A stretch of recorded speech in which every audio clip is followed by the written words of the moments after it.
ವಿಜಯ ದಳಪತಿ versus Udhayanidhi Stalin friendship ಕಹಾನಿ. ಸ್ಕೂಲಿಂದ ಚಡ್ಡಿ ದೋಸ್ತ್ಗಳಾದ್ರೂ ರಾಜಕೀಯದಲ್ಲಿ ಬದ್ಧ ವೈರಿಗಳು. ವಿಜಯ್ ಉದಯನಿಧಿ ಮಧ್ಯೆ ದ್ವೇಷ ಹುಟ್ಟಿದ್ದು ಹೇಗೆ? ನಿಮಗೆ ಗೊತ್ತಿಲ್ಲದ சீக்ரெட்ஸ்.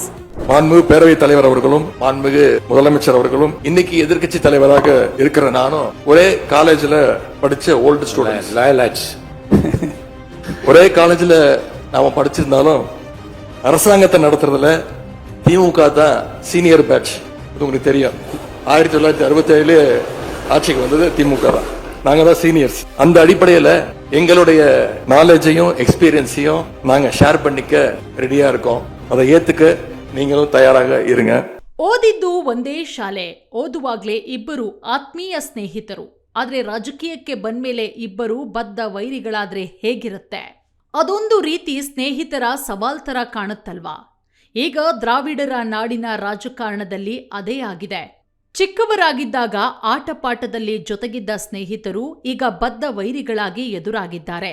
ಅವರೇ ದಳಪತಿ ವಿಜಯ್ ಹಾಗೂ ಉದಯನಿಧಿ ಸ್ಟಾಲಿನ್. ಈ ಸ್ನೇಹಿತರ ಸವಾಲಿನ ಕಥೆಯನ್ನ ನೋಡೋಣ ಬನ್ನಿ. ದಳಪತಿ ವಿಜಯ್ ಒಂದೇ ಗೇಟಿಗೆ ತಮಿಳುನಾಡು ದೈತ್ಯ ಪಕ್ಷಗಳನ್ನೆಲ್ಲ ಮಣ್ಣು ಮುಕ್ಕಿಸಿದ್ದಾರೆ. ಡಿಎಂಕೆ, ಎಐಎಡಿಎಂಕೆ ಅಂತಹ ಘಟಾನುಘಟಿಗಳೇ ವಿಜಯ್ ಎದುರು ಪದರುಗುಟ್ಟಿದ್ದಾರೆ. ತಮಿಳುನಾಡಿನಲ್ಲಿ ಇನ್ನೇನಿದ್ರೂ ದಳಪತಿ ದರ್ಬಾರ್ ಒಂದೇ ನಡೆಯೋದು. ರಾಜಕೀಯ ಅಂದ ಮೇಲೆ ಸ್ನೇಹಿತರು ಶತ್ರುಗಳಾಗ್ತಾರೆ, ಬದ್ಧ ಶತ್ರುಗಳು ಸ್ನೇಹಿತರಾಗ್ತಾರೆ. ವಿಜಯ್ ಮುಖ್ಯಮಂತ್ರಿಯಾಗಿದ್ದೇ ತಡ ಈಗ ದ್ರಾವಿಡರ ನಾಡಿನಾದ್ಯಂತ ದಳಪತಿ ಸ್ನೇಹ ಮತ್ತು ವೈರತ್ವದ ಕಥೆಯೊಂದು ದೊಡ್ಡ ಚರ್ಚೆಯನ್ನ ಹುಟ್ಟುಹಾಕಿದೆ. ತಮಿಳುನಾಡು ವಿಧಾನಸಭೆಯಲ್ಲಿ ಸ್ನೇಹಿತರ ಸವಾಲು ಶುರುವಾಗಿದೆ. ಆ ಗೆಳೆಯರೇ ದಳಪತಿ ವಿಜಯ್ ಹಾಗೂ ಉದಯನಿಧಿ ಸ್ಟಾಲಿನ್. ಕರುಣಾನಿಧಿ ಮೊಮ್ಮಗ, ಎಂಕೆ ಸ್ಟಾಲಿನ್ ಮಗ ಉದಯನಿಧಿ ಸ್ಟಾಲಿನ್ ಹಿಂದಿನ ಸರ್ಕಾರದಲ್ಲಿ ಉಪಮುಖ್ಯಮಂತ್ರಿ ಆಗಿದ್ದವರು. ಈಗ ವಿಜಯ್ ಎದುರು ವಿರೋಧ ಪಕ್ಷದ ಸ್ಥಾನದಲ್ಲಿ ಕೂತಿದ್ದಾರೆ. ವಿಜಯ್ ಚುನಾವಣೆಯಲ್ಲಿ ಗೆದ್ದು ಮುಖ್ಯಮಂತ್ರಿಯಾಗ್ತಾರೆ ಅಂತ ಕನಸು ಮನಸ್ಸಿನಲ್ಲೂ ಕೂಡ ಎಣಿಸಿರದ ಉದಯನಿಧಿ ಸ್ಟಾಲಿನ್ ಈಗ ವಿಜಯ್ರ ಎದುರು ವಿರೋಧ ಪಕ್ಷದಲ್ಲಿ ಕೂತಿದ್ದಾರೆ. ಆದರೆ ಇವರಿಬ್ಬರು ಬಾಲ್ಯದಲ್ಲೇ ಸ್ನೇಹಿತರು ಅಂದ್ರೆ ನೀವು ನಂಬ್ತೀರಾ? ಹೌದು, ನಿಜ. ವಿಧಾನಸಭೆಯಲ್ಲಿ ವಿರೋಧಿಗಳಾಗಿರೋ ವಿಜಯ್ ಹಾಗೂ ಉದಯನಿಧಿ ಸ್ಟಾಲಿನ್ ಒಂದೇ ಕಾಲೇಜಿನಲ್ಲಿ ಓದಿದ್ದ ಹಳೆ ಸ್ನೇಹಿತರು. ಆದರೆ ಓದುವಾಗ ಉದಯನಿಧಿಗಿಂತ 51 ವರ್ಷದ ವಿಜಯ್ ಸೀನಿಯರ್ ಆಗಿದ್ರು. ವಿಜಯ್ಗಿಂತ 3 ವರ್ಷ ಕಿರಿಯರಾಗಿರೋ ಉದಯನಿಧಿ ಸ್ಟಾಲಿನ್ ರಾಜಕೀಯದಲ್ಲಿ ಸೀನಿಯರ್ ಆಗಿದ್ದಾರೆ. ಈ ಬಗ್ಗೆ ತಮಿಳುನಾಡು ವಿಧಾನಸಭೆಯಲ್ಲಿ ಮಾತನಾಡಿರೋ ಉದಯನಿಧಿ, ಇವತ್ತು ಮುಖ್ಯಮಂತ್ರಿ ಆಗಿರುವವರು ಹಾಗೂ ವಿರೋಧ ಪಕ್ಷದಲ್ಲಿ ಕೂತಿರುವ ನಾನು ಒಂದೇ ಕಾಲೇಜಿನ ಹಳೆಯ ವಿದ್ಯಾರ್ಥಿಗಳು.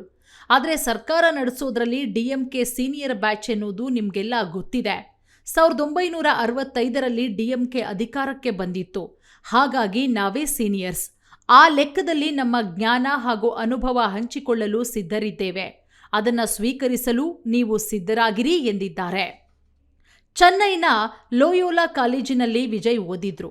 ಅದೇ ಕಾಲೇಜಿನಲ್ಲಿ ಉದಯನಿಧಿ ಸ್ಟಾಲಿನ್ ಕೂಡ ವಿದ್ಯಾಭ್ಯಾಸ ಮಾಡಿದ್ರು. ಅಷ್ಟೇ ಅಲ್ಲ, 18 ವರ್ಷಗಳ ಹಿಂದೆ ರೆಡ್ ಜೈಂಟ್ಸ್ ಪ್ರೊಡಕ್ಷನ್ಸ್ ಎಂಬ ಸಿನಿಮಾ ನಿರ್ಮಾಣ ಸಂಸ್ಥೆಯನ್ನ ಉದಯನಿಧಿ ಸ್ಟಾಲಿನ್ ಹುಟ್ಟು ಹಾಕಿದ್ರು. ಆ ಸಂಸ್ಥೆಯ ಮೊದಲ ಸಿನಿಮಾ ಕುರುವಿ. ಈ ಚಿತ್ರದಲ್ಲಿ ಹೀರೋ ದಳಪತಿ ವಿಜಯ್, ನಾಯಕಿ ತ್ರಿಷಾ ವಿಜಯ್. ತ್ರಿಷಾ ವಿಜಯ್ ನಟನೆಯ ಕುರುವಿ ಸಿನಿಮಾ ದೊಡ್ಡ ಹಿಟ್ಟೇನೂ ಆಗಲಿಲ್ಲ. ಆದರೆ ಈ ಕಾಂಬಿನೇಷನ್ ಗಟ್ಟಿಯಾಗೋಕೆ ಒಂದು ಮೆಟ್ಟಿಲಾಗಿದ್ದಂತೂ ಸುಳ್ಳಲ್ಲ. ಈ ಸಿನಿಮಾ ಟೈಮ್ನಲ್ಲಿ ವಿಜಯ್ ಹಾಗೂ ಉದಯನಿಧಿ ಸ್ಟಾಲಿನ್ ಒಳ್ಳೆಯ ಸ್ನೇಹಿತರಾಗಿದ್ರು. ಆದರೆ ನಮ್ಮಿಬ್ಬರ ಮಧ್ಯೆ ಯಾರೋ ತಂದಿಟ್ರು ಅಂತ ಹಿಂದೊಮ್ಮೆ ಉದಯನಿಧಿ ಹೇಳಿದ್ರು.